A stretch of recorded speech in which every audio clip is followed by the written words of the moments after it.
Hello, hello, and welcome back to TGTV, and more specifically, ladies and gentlemen, welcome back to Anglesey Circuit. Today is a very exciting video because today is going to be first drive of my Jaguar XJ220. And if you are suddenly thinking, TG, XJ220, what are you talking about?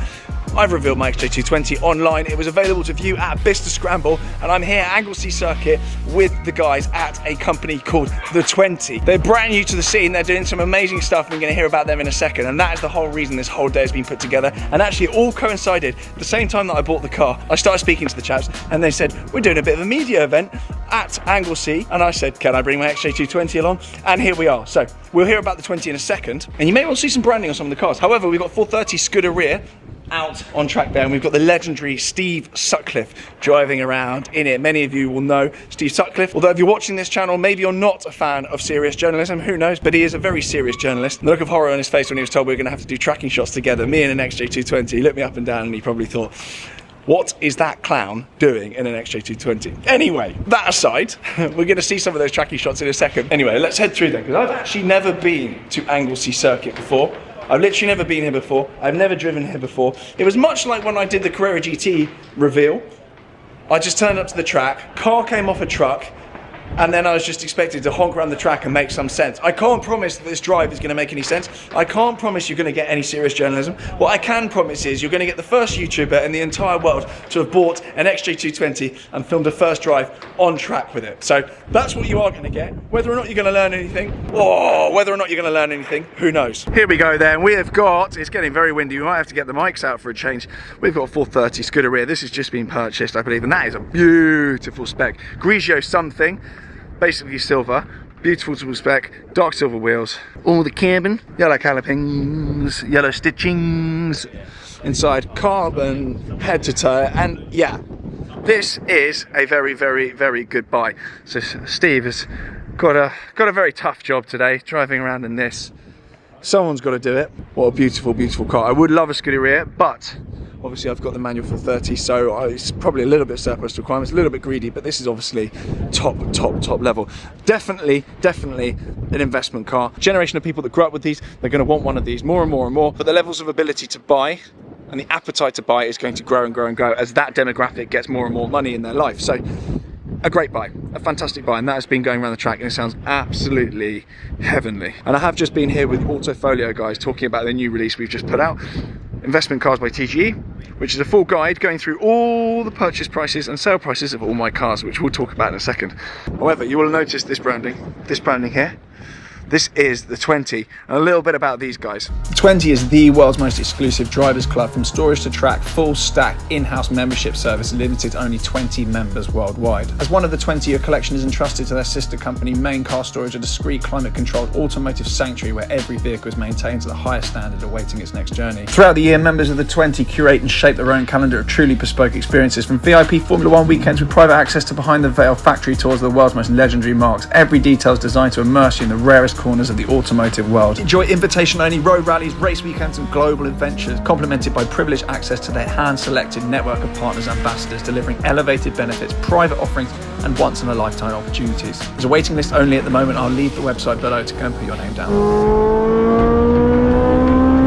So, 220 time then. I can't actually believe I'm saying this, but I'm going to drive my Jaguar XJ220, I would say for the first time, but it's not the first time. I've got something to admit to you all. On the track here at Anglesey, thanks to the 20. So, I've actually driven this car before. I went down to Pendine Historics. I was going to do this whole series about buying my next hypercar, my next £1 million car, the next car that's going to go to the moon, blah, blah, blah. You've all heard it before. So on the list, I was going to test drive a Countach. I was going to test drive a 2006 Ford GT. I was going to test drive a Diablo. I was going to test, you get the idea, right? All these sorts of cars. I've driven the LFA. Lots of bits and bobs I was going to drive. An XJ220 just so happened to be first on the list. I was near Bicester and Pendine Historics had one in stock. So I said, hello, can I come test drive it? I would quite like one of these. Not really being that serious, if I'm honest. I was being a bit of a tyre kicker, but Matt there was lovely. They're a fantastic setup, by the way. If you ever need any historic racing cars, or they've actually just got an SLS GT Final Edition in there. Get some amazing bits.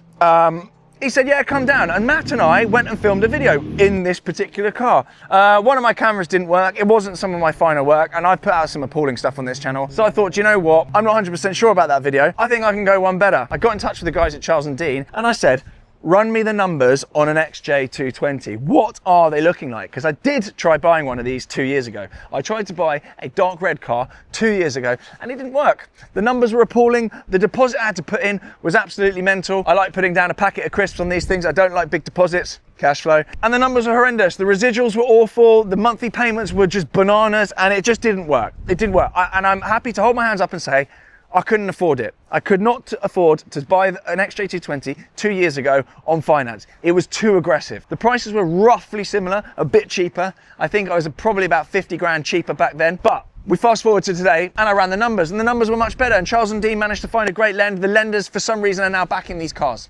There's a lot more backing behind these cars and it made a lot more sense to do it. So we're in the car, Charles & Dean did the finance, fantastic, brilliant as always, and it suits me down to the ground to have done it like that. With the launch of this car then, I've obviously put out a guide with Autofolio talking about what cars I tip for the top in the future, what cars I bought, all of the prices that I bought my cars at and what I sold them at, I've put them in this new guide with Autofolio. So I've laid bare all my profit making and yes, even some of my flips. Hopefully no manufacturers read the guide. The link for that will be below as well.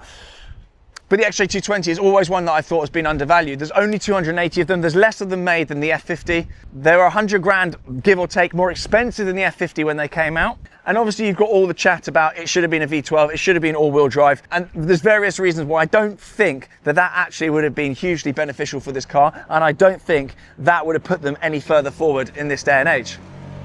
Casual. There is no more iconic 90s super / hypercar in my eyes. This is from an age where there was an arms race. Who could get the top speed record?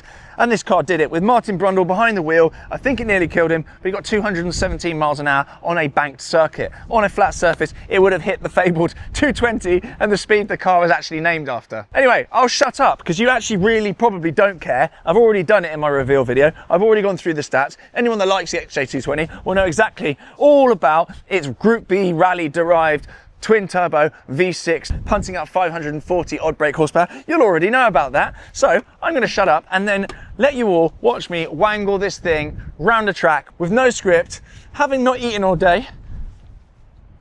See a hat. We'll get on to the hats and get round Anglesey Circuit. So let's go.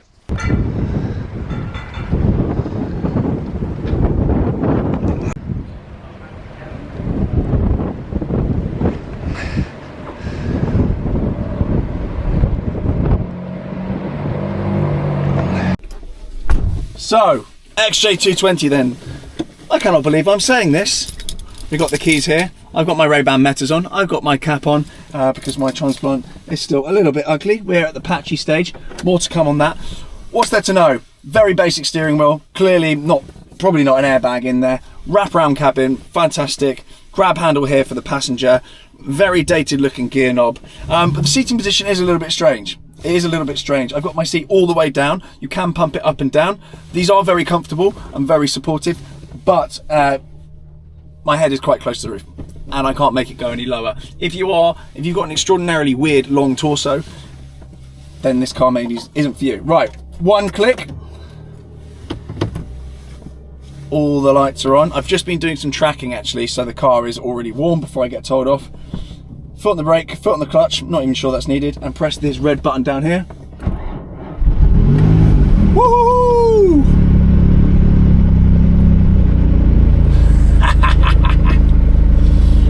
Right, okay. I'm going to need to be sensible. I am at Anglesey Circuit. We've got a one-click clutch, you know, you click it up and it's, oh, we're rolling back. We've got Steve Sutcliffe here today in a 430. He's behind me. So we're going to go out and do some relatively gentle laps because I don't fancy binning this car on its first outing. It's a different driving experience. I've just had a couple of laps tracking, doing sort of 30-40 miles an hour, and it's a different driving experience. So first things first then, you're not really aware of the size in here. You don't feel the size at all. Let's see how this goes. So you're not really aware of the size. It does feel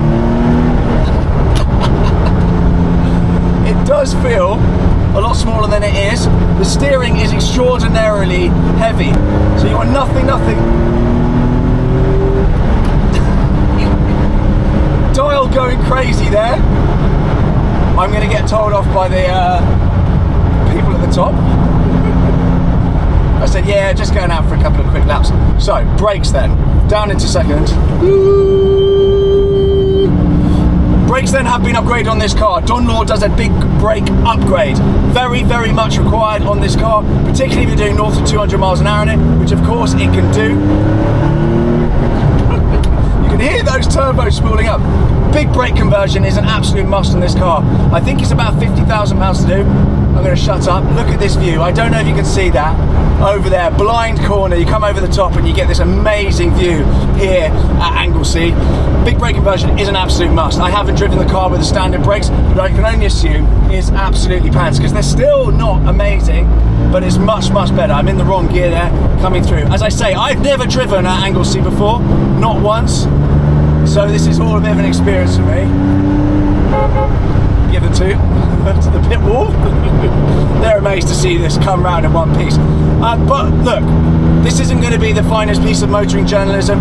It is really daunting. I've literally just jumped in this for the first time. It's my car. It's not some press car that I can just destroy, say oops, it's insured, hand it back. This is my own car. The steering is heavy. Really heavy. This is a fast right, actually, I know this by now. Try not to take out any wildlife.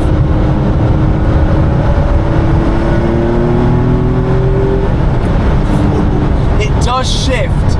It does absolutely shift. So the gear changes then. Nice, notchy, firm shifting. I don't like the gear knob.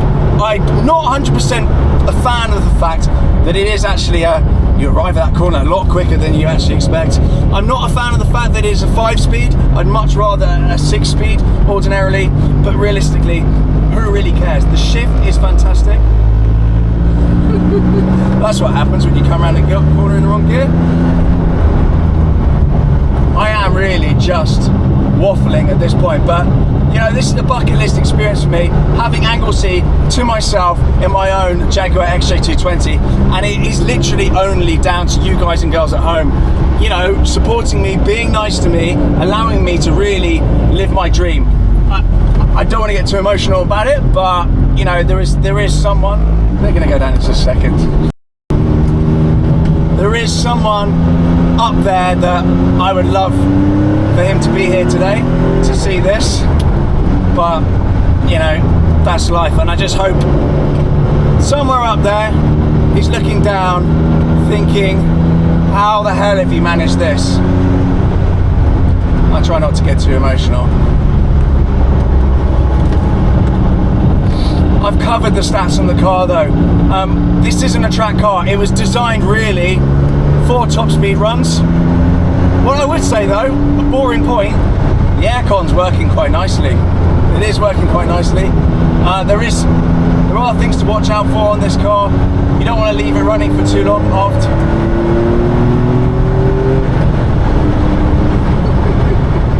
Shifting a little bit early, don't tell me off. But you get all the way up to nearly 7,000 revs. You get both of those turbos on spool, and it is chaos. Obviously, you've got that Group B rally-derived engine there that's been further tuned up by TWR. What a thing. I think that is going to be pretty much it for now. Having now driven this, a little bit in anger around this track, do I regret buying this car? Is it everything I hoped it would be? Yeah, it is. I'm over the moon. I'm so glad I've done it. And I think this is going to be a moment in time, like with the Crow GT, that I'm just absolutely buzzing that I did it. And I'm just so relieved that I actually just got on with it and got it done. A massive thank you to the 20. We're going to come in the pits now. Massive thank you to the guys at the 20. I will leave the website below to go and check it out. They're at very early stages, so you just put your info in. And look, there's not going to be many slots for it, so if you are interested in what the guys and girls are doing, then by all means hit them up, and the link for that will be below. But it's thanks to them that the circuit is available today to use, and I couldn't be more grateful, because Lord knows I wouldn't have had the organisational skills to put this together myself, and that's what the guys have done really, really well, and what they're going to excel at. So, over the moon, absolutely over the moon. Right, on that note then, I'm back in one piece. I'm going to chuck in front of the pit garages now. Thank you so much for watching. Do stay tuned, because I will take this to car meets. It's done 10,300 miles, so I can use it. I can put some miles in it. I don't think it really matters whether it's 10, 15, 20,000 miles. There are literally none of these, so thanks very much. We've got someone at the window. Thank you very much for watching anyway. Do subscribe, blah, blah, blah, and stay tuned for many more adventures with this car. We've got limited track time today. We're filming some stuff with the 20 today. We've got Steve Sutcliffe out in the F30 as well. I've been filming some stuff with Autofolio here, and I filmed my reveal video here as well. So lots have been going on, but just a little teaser and a little hello to this car. Baptism of fire. I'm kind of shaking a bit. I'll see you all very soon. Bye.